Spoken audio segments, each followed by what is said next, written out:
incredible. I mean, if we look at the typical outcome for somebody with GBM, glioblastoma multiforme, it's not years out and, being where you are today. And, it's kind of interesting that, one, despite eating, a healthy organic, diet years previously, you developed this brain tumor. And then it's interesting to see that the ketogenic diet seemed to help it. And then, by including, some more carbohydrates and fruit back in the diet, it seemed to recur. And you put on, two stone for people who don't speak English or speak UK English, is 28 pounds, 14 pounds to a stone.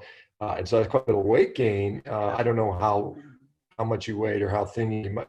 I was always about 10 stone. Like yeah, okay, 140 pounds. So yeah.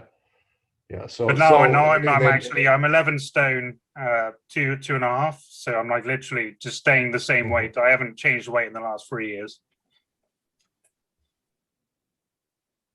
Yeah, and then so going to a meat-based version with no carbs would seem to slow things back down again and help with the body composition and so on and so forth.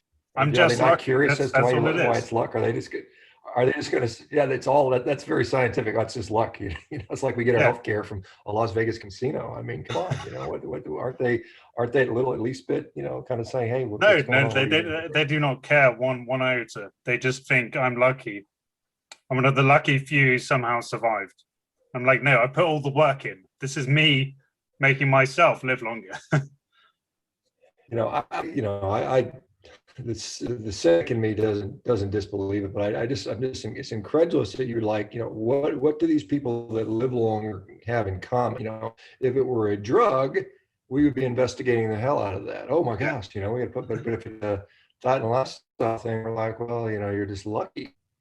That to me that's just unfortunate and shocking. And hopefully, by people listening to this, hopefully there's actually physicians out here listening, and maybe some of them will say, hey, maybe it's not luck, maybe there's something to do, maybe we should look into these types of things. I'm pretty sure it's due to an insulin response or stress response, but most of the time they happen quite sporadically. So I can be washing the dishes, and suddenly I'll get the sensation of a seizure coming. But over the course of 7 years, I've managed to gain like a sensitivity to what's happening.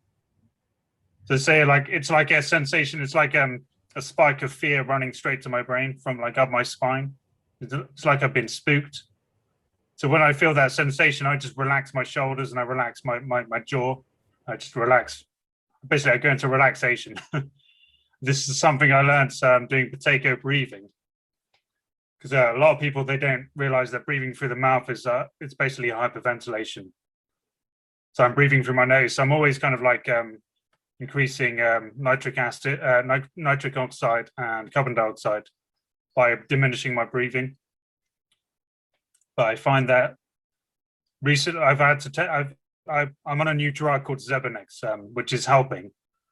But I'm having an EEG to actually diagnose what's happening in my brain. So I'm taking that home for 24 hours, and hopefully I'll get a handle on what is occurring within my brain. But I got sick of just sitting around allowing people to look after me. I was like, I've got to do a bit more, got to gain a bit more stamina and do things that make me uncomfortable. So yeah, a year ago, I would have used that excuse. I would have said, no, I'm not doing the dishes, you do it.